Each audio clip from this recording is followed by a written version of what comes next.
सास ने बहू से कहा, कहाँ मर गई? अंदर से आवाज़ आई, जिंदा हूँ माँ जी।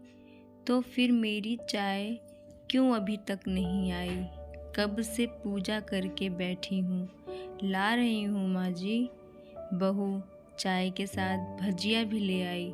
सास ने कहा, तेल का खिलाकर मारेगी क्या? बहू ने कहा, ठीक है माँ जी, ले जाती हूँ। सास ने कहा, रहने दे, अब बना दिया है तो खा लेती हूँ। सास ने भजिया उठाई और कहा, कितनी गंदी भजिया बनाई है तुमने।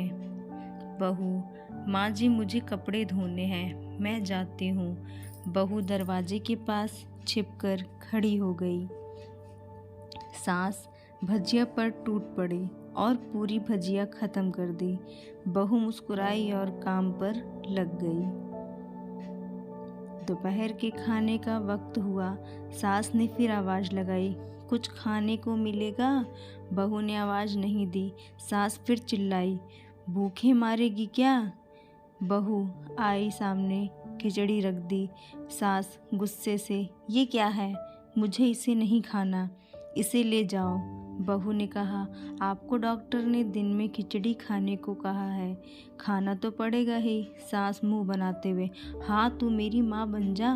बहू फिर मुस्कुराई और चली गई। आज इनके घर पूजा थी।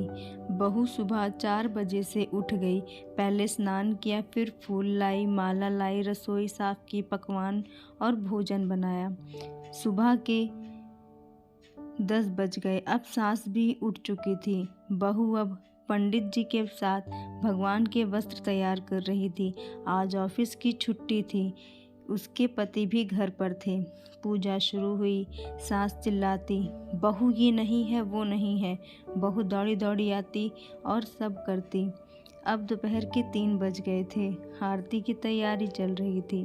पंडित जी ने सबको आरती के लिए बुलाया और सबके हाथों में थाली दी। जैसे ही बहू ने थाली पकड़ी, थाली हाथों से गिर गई। शायद भोजन बनाते हुए बहू के हाथों में तेल लग गया था, जिसे वो पोंछना भूल गई थी। सारे लोग तरह तरह की बातें करने लगे। कैसी बहू है, कुछ नहीं आता, एक काम भी ठीक से नहीं कर सकती, ना जाने कैसी बहू उठा लाए हैं, एक आरती की थाली भी संभाल नहीं सकती।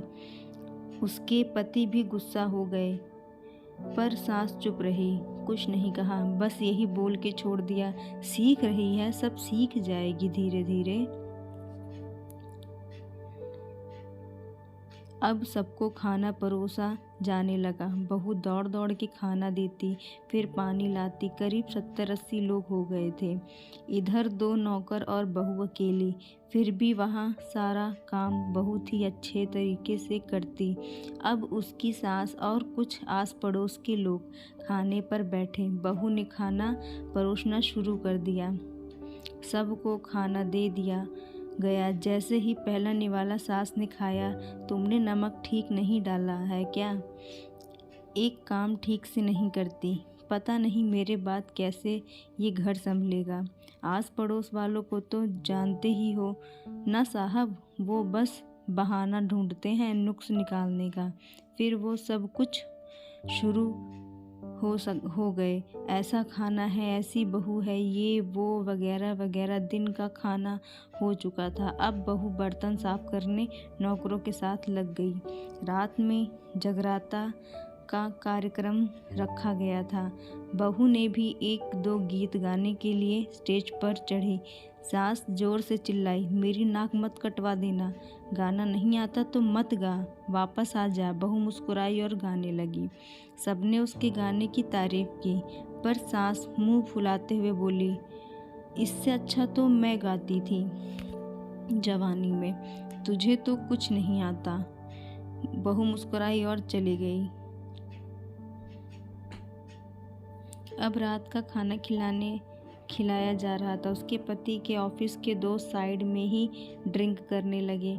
उसका पति चिल्लाता, थोड़ा बर्फ लाओ, तो सास चिल्लाती, यहाँ दाल नहीं है। फिर चिल्लाता, कोल्ड ड्रिंक नहीं है, पापड़ ले आओ। इधर उधर आखिरी में उसके पति की शराब गिर पड़ी उसके एक दोस्त पर और बोतल टूट गई। पति गुस्से में 2 थप्पड़ अपनी पत्नी को लगाते हुए कहा, जाहिल कहीं की, देख कर नहीं कर सकती, तुझे इतना भी काम नहीं आता। सारे लोग देखने लगे। उसकी पत्नी रोते हुए कमरे की तरफ दौड़ी। फिर उसके दोस्तों ने कहा, क्या यार, पूरा मूड खराब कर दिया, यहाँ नहीं बुलाया होता, हम कहीं और पार्टी कर लेते। कैसी अनपढ़ गंवार बेबी ला रखी है तूने, उसे तो मेहमानों की इज्जत और काम करने तक नहीं आता। तुमने तो हमारी बेइज्जती कर दी। अब आस पड़ोस की औरतों को और बहाना मिल गया था। वो कहने लगी, देखो क्या कर रही है तुम्हारी बहू ने, कोई काम की नहीं। मैं तो कहती हूँ अपने बेटे की दूसरी शादी करा दो, छुटकारा पाओ इस गंवार से। सास उठी और अपने बेटे के पास जाकर उसे थप्पड़ मारा और कहा, अरे नालायक, तूने मेरी बहू को मारा, तेरी हिम्मत कैसे हुई, तेरी टांग तोड़ दूंगी। उसके बेटे के दोस्त कुछ कहने ही वाले थे कि उसकी माँ ने घूरते हुए कहा, चुप, बिल्कुल चुप, यहाँ दारू पीने आए हो, जबकि पता है कि आज पूजा है और तुम्हें पार्टी करनी है। कैसे संस्कार दिए हैं तुम्हारे माता पिता ने, और किसने मेरी बहू को जाहिल बोला। जरा इधर आओ, चप्पल से मारूंगी अगर मेरी बहू को किसी ने एक शब्द भी कहा तो। अरे पापी, तूने उस लड़की को बस इसलिए मारा कि तेरी शराब टूट गई।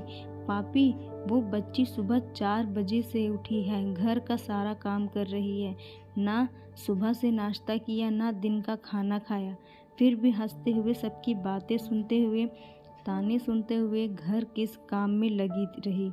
तेरे यार दोस्तों को वो अच्छी नहीं लगी। जूते से मारूंगी तेरे दोस्तों को जो कभी उन्होंने ऐसा कहा। उसके यार दोस्त चुपके से खिसक लिए। अब सास बहू के कमरे में गई और बहू का हाथ पकड़कर बाहर लाई। सबके सामने कहने लगी, किसने कहा था अपनी बहू को घर से निकाल के दूसरी बहू ले आना, जरा सामने आओ। कोई सामने नहीं आया। फिर सास ने कहा, तुम जानते भी क्या हो इस लड़की के बारे में? ये मेरी माँ भी है, बेटी भी है। माँ इसलिए मुझे गलत काम करने पर डांटती है और बेटी इसलिए कभी कभी मेरी दिल की भावनाएं समझ जाती है। मेरी दिन रात सेवा करती है, मेरे 1000 ताने सुनती है, पर एक शब्द भी गलत नहीं कहती, ना सामने ना पीठ पीछे। और तुम कहते हो दूसरी बहू ले आऊं? याद है ना चुटकी की दादी अपनी बहू की करतूत?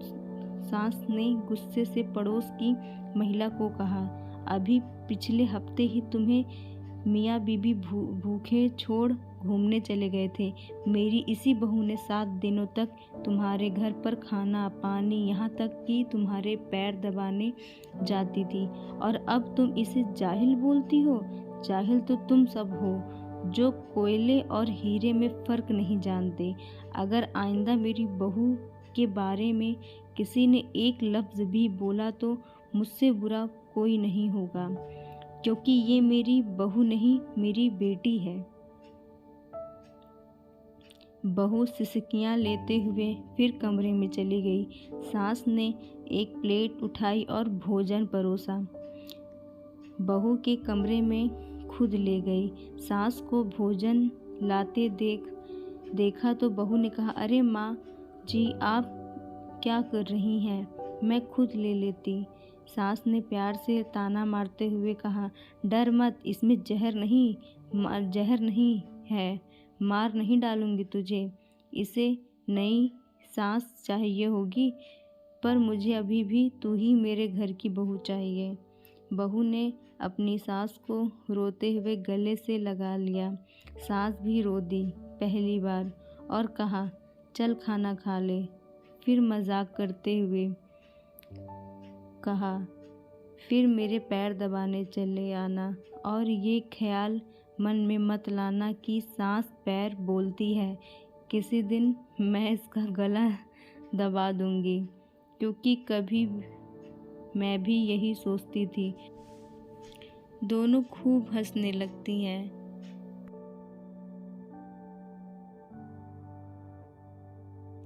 कुछ रिश्ते बहुत मीठे होते हैं, बस बातें कड़वी होती है। तो मिलते हैं फिर से एक खूबसूरत कहानी के साथ।